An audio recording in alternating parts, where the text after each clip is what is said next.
Thank you for having me, Hala.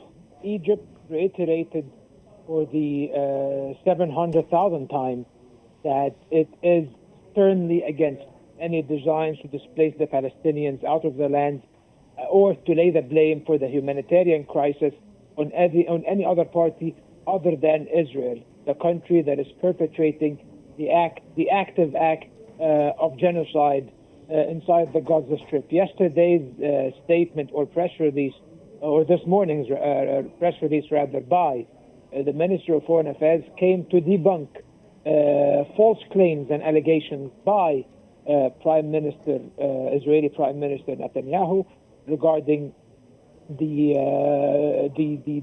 administration of the Rafah border crossing, and also regarding the idea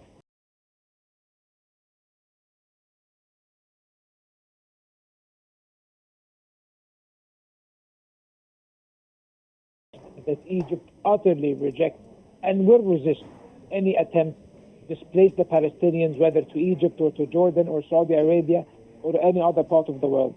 And this comes within the context of Egypt's stern commitment to the two-state solution and for the Palestinian people to remain steadfast on their land, as it is their right, of course.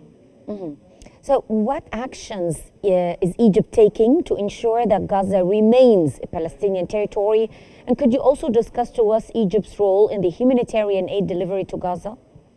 Your two questions now are interlinked, because actually Egypt's commitment to the flow of humanitarian aid into the Gaza Strip has actually facilitated their ability to withstand the Israeli aggression and to remain in their land. When people receive their basic, or at least the minimum least of their basic sustenance, it does help them to remain on their land. And that's why over the past 15 months, Egypt has facilitated the entry of over 5,000 aid trucks into the Gaza Strip. And Egypt would have even supplied more and more aid. However, the Israelis have always obstructed the entry of aid, especially after they invaded Rafah and took over the Rafah border crossing and closed the Palestinian side of the crossing. Yes. Now, with the Rafah border crossing back in Palestinian hands, back in the hands of the Palestinian Authority under the auspices of the European Union and Egypt from the Egyptian side, now in accordance with the ceasefire agreement, more aid is coming in. And the second factor, of course, is Egypt's adamant rejection of the displacement plans, and also by mustering international support, mobilizing international and Arab support to the Egyptian position and against the displacement schemes. And as you have mentioned, and our colleague Hani has mentioned, the rejection comes from the European Union, from most of its members, from the United Kingdom, from Russia, from China, from Brazil, everyone. And the Arab world, of course, everyone is against the displacement scheme. How does Egypt respond to plans or schemes to counter recent U.S. initiatives regarding Gaza's future in light of Egypt's foreign minister's visit to Washington, D.C.?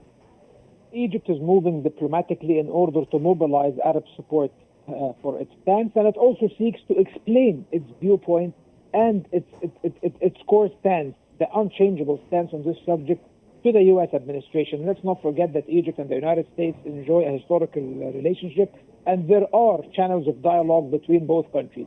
Egypt being a very important and pivotal regional power, and of course the United States being one of the global powers, basically, or the global hegemon, as some would say. So this relationship now is facilitating a means of dialogue, and the way Egypt is trying to undercut President Trump's plans is through mobilizing the world for supporting the reconstruction of the Gaza Strip, starting with the third phase of the ceasefire agreement. So now Egypt is pushing for the implementation of the second phase of the ceasefire agreement, and after it's finished, the rubble will start to be removed and the reconstruction should begin. And Egypt is planning and seeking to host an international conference under the auspices of the United Nations in order to raise funds for the reconstruction of Gaza. I think with the people of Gaza remaining inside the Strip in their land, and this is the intention and the wish of the vast majority of Gaza's 2 million inhabitants. And I think that Egypt is supporting that, and Egypt will keep pushing for that in order to prevent any of the U.S. schemes from taking hold. Dr. Osman, what are the potential implications of Netanyahu's provocative comments on Palestinian statehood? Of course, the consequences is that it basically dissipates any hope for achieving a final peaceful solution to the Palestinian cause. Netanyahu has announced directly and openly that there will be no Palestinian state after the 7th of October.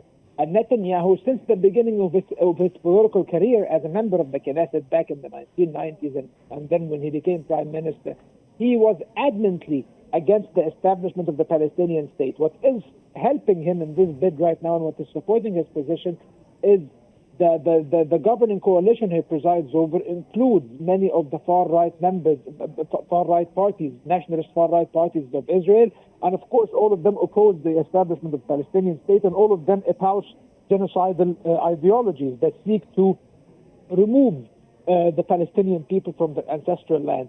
And of course Netanyahu's words echo that very dangerous sentiment, and as long as the Israelis adopt this kind of behavior and adopt this kind of rhetoric, there will be other 7th of Octobers, there will be instances of violence, and there will be wars and conflict in the region.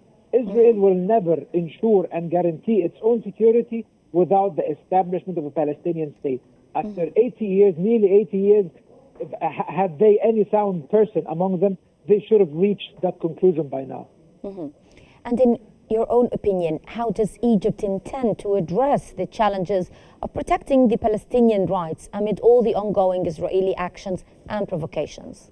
Egypt has been active historically in all the international functions, in all the UN platforms, including the UN Security Council, the UN General Assembly, and all the other international organizations. Egypt has been a core and key advocate of Palestinian rights. And Egypt has always mobilized vast Arab and even African and support from the global South to the Palestinian cause based on the foundational principles of establishing a Palestinian state on the borders of June 4th, 1967, meaning the West Bank, the Gaza Strip, and East Jerusalem, and also guaranteeing the right of return to the Palestinians, who are millions of Palestinians who are living abroad in the diaspora and many other countries in the world, not removing the remaining Palestinians from the Gaza Strip or the West Bank. Egypt is actually on the complete opposite of that position, supporting the core Palestinian rights, and most of the Palestinian factions are committed to this solution. Chief among them, of course, is the People's Palestinian Liberation Organization, the PLO, which is the sole legitimate representative of the Palestinian people, along, of course, with the Palestinian Authority, which is basically the state of Palestine that is under Israeli occupation as we speak.